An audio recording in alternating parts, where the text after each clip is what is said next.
Es una muestra de las cosas que pueden venir acá.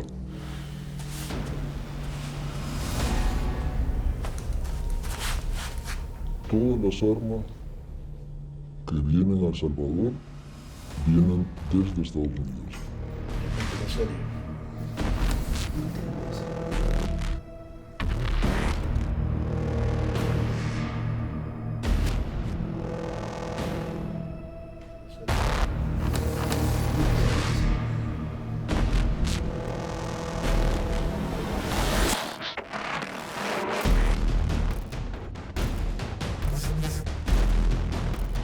As a condition for this interview, we cannot reveal the identity of this individual, who claims to be one of the biggest gun traffickers in Central America, living and operating his business out of a hilltop mansion surrounded by a lush canopy of trees in El Salvador.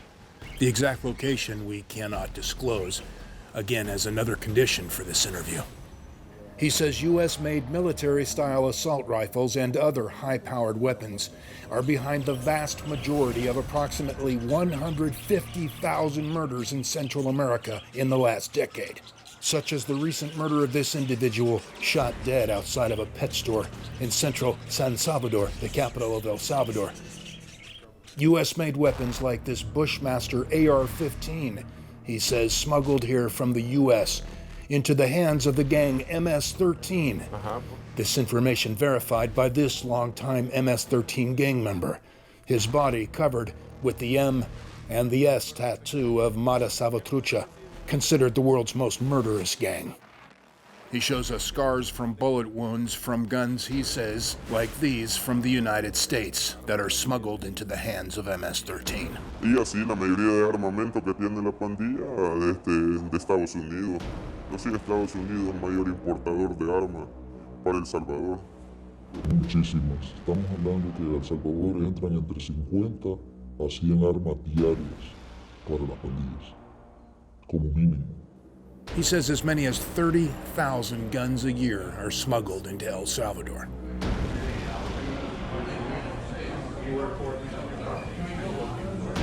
The process of getting guns into the hands of MS-13 gang members in Central America often begins north in the United States, with U.S. citizens buying them at gun stores or gun shows here in the U.S., and then illegally selling them to gun smugglers on what's known as the black market here in towns all along the U.S.-Mexico border.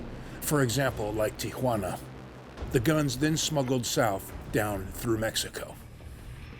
Allá los norteamericanos van comprando de poco en poco hasta que tienen ciertos lotes, los bajan a México a través de Tijuana con la red misma de los carteles de la droga.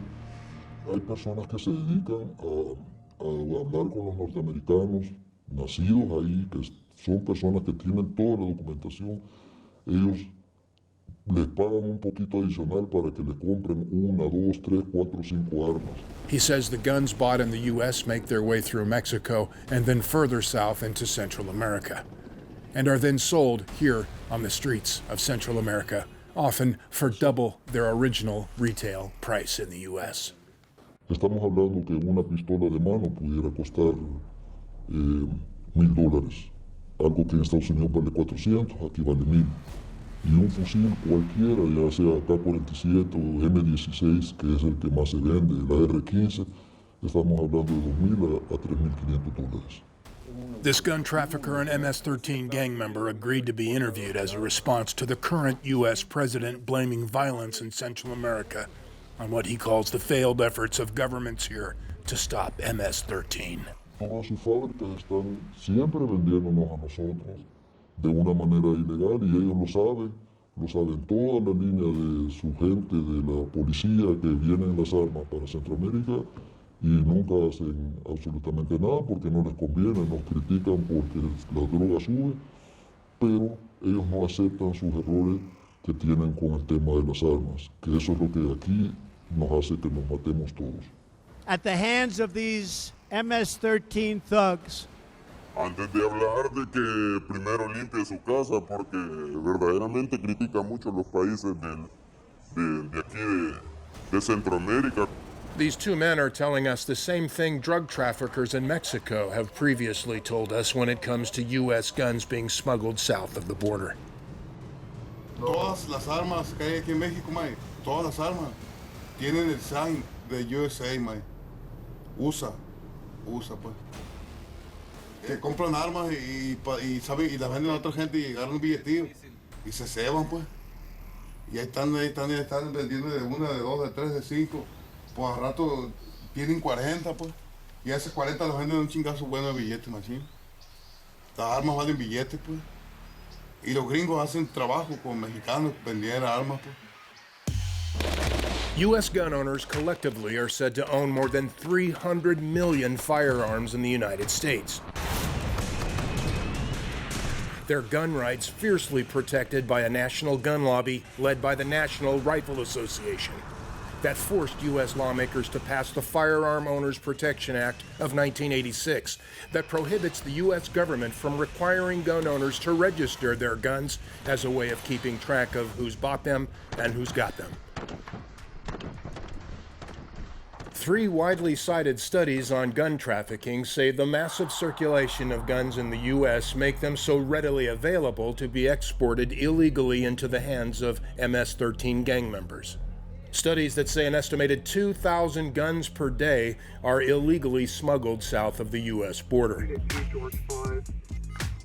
We requested an interview with ATF, the U.S. agency responsible for tracing gun sales and gun crimes, for its take on all the guns flowing south, but ATF declined.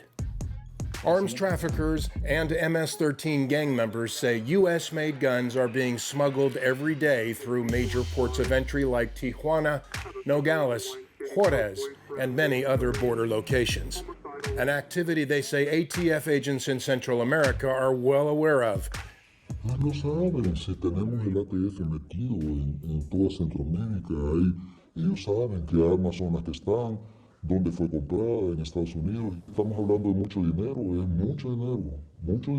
que diariamente ingresa a los países de Centroamérica y a México, que todo sale a través de Estados Unidos. Y los vendedores de armas, las tiendas de armas en Estados Unidos, son conocedores de eso, al 100%.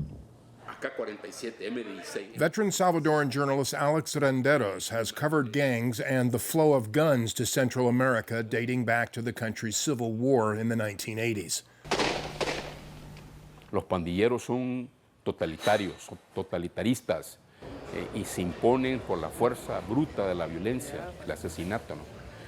La gente no tiene dónde ir, emigra a Estados Unidos. Gun violence in Central America has resulted in hundreds of thousands of citizens from the region fleeing north to the U.S. border seeking asylum. Jeanette Aguilar is a Salvadoran scholar whose life work has been studying gangs and gun violence in this country. Más personas, digamos, huyan del país por razones de inseguridad. Pero tenemos una generación de pandilleros más pequeños, menores sobre todo, que están viviendo lo que ellos llaman la vida loca, es decir, una vida plena en el ejercicio de la violencia, aventuras, el uso de armas, y obviamente, digamos, eso hace que dentro de la pandilla hayan distintos niveles de participación en la violencia. ¿Tú fuiste cerca, muerto? Muchas veces. Tengo un rozón de M16, me pegaron en San Vicente, tengo una herida de bala de 9 milímetros aquí en la pierna. Armas, aquí nosotros tenemos las últimas que van saliendo, las de moda, de todo lo que quieras, arma full automática, todo es traído a Estados Unidos porque ellos, su ley se los permite y eso nos ayuda a nosotros a hacer nuestra guerra. He says attempts made by Salvadoran authorities to search for and crack down on black market guns smuggled from the United States have largely failed because many security officials here, he says, are paid bribes to look the other way by arms traffickers who are trying to protect what is a very lucrative business. Pero es tan bueno el negocio y es tan bueno la manera de cómo ingresan las armas que es bien difícil que se vaya a parar. Good business for U.S. citizens selling guns to gun traffickers, he says. and a thriving business, he says, despite the U.S. government's multi-billion-dollar border security system that he claims is failing to stop U.S. guns from flowing south. Es un gran negocio. Yo me atrevería a decir que es más grande que la droga que sube, es las armas que nos matan a nosotros. Es hacer un muy buen negocio con toda Centroamérica. He says the vast majority of his gun sales is selling weapons to law-abiding citizens and businesses here in El Salvador who need guns, he says, to protect themselves from heavily armed gangs like MS-13. Yo creo que cualquier familia o cualquier persona que sienta que está siendo llevado hacia un punto donde su vida está en peligro se va a buscar defender. Los que no apoyan las armas, el día que les pasa algo, que le agarran a un niño, se lo secuestran, le quieren violar a la esposa y todo, desearían tener un arma en ese momento. Pero entonces hay que prepararse y hay que defenderse. No hay que esperar llegar al último momento. Toda persona que tenga 18 años ya puede portar un arma, tiene que sacar una licencia y una matrícula del arma y ya pueden usarla. Tener derecho, por simple ser salvadoreño, cumplir los requisitos, pero la gente que está delinquiendo, ellos no necesitan permiso, ellos compran un arma que viene de Estados Unidos, que aquí no tiene ningún registro, y la compran de una manera ilegal y la mantienen ilegal. Y solo la sacan cuando van a ir a delinquir, ellos no la portan, sino que solo cuando van a ir a hacer un hecho. In El Salvador, an estimated 60,000 gang members are said to outnumber what are a combined 50,000 government security forces made up of police and the military. Gangs, some say, may even have government forces outgunned. And MS-13 gang members here say they will need guns as long as a gang war between rival gangs exists in Central America. A war they say began when gang members from the United States started being deported here to countries like El Salvador in the 1990s. Gang members arriving back here with no jobs and often to families whose lives were destroyed years earlier in civil wars in Central America. Yo dependo de una familia, padre, madre, hogares destruidos y de repente la soledad en la adolescencia lo afecta bastante a uno. Uno busca congeniar, tener amistades, entonces conocí a personas, a los primeros pandilleros que vinieron aquí a El Salvador, que fue en el 90. De allí ya estaba la pandilla en el 94, pero no así de crecida como está ahorita. Entonces vi el trato, me hice muy amigo de ellos y me metí a la pandilla. Y veces también por necesidad, por cubrir cualquier resentimiento o cualquier cosa que lo afecte a uno. U.S. gun stores by law in the United States must do background checks on buyers, but are not generally liable for what happens to a firearm once it leaves the store.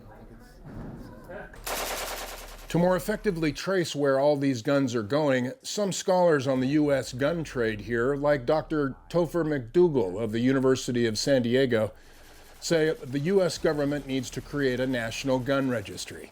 National gun registration for anyone who buys or owns a gun here.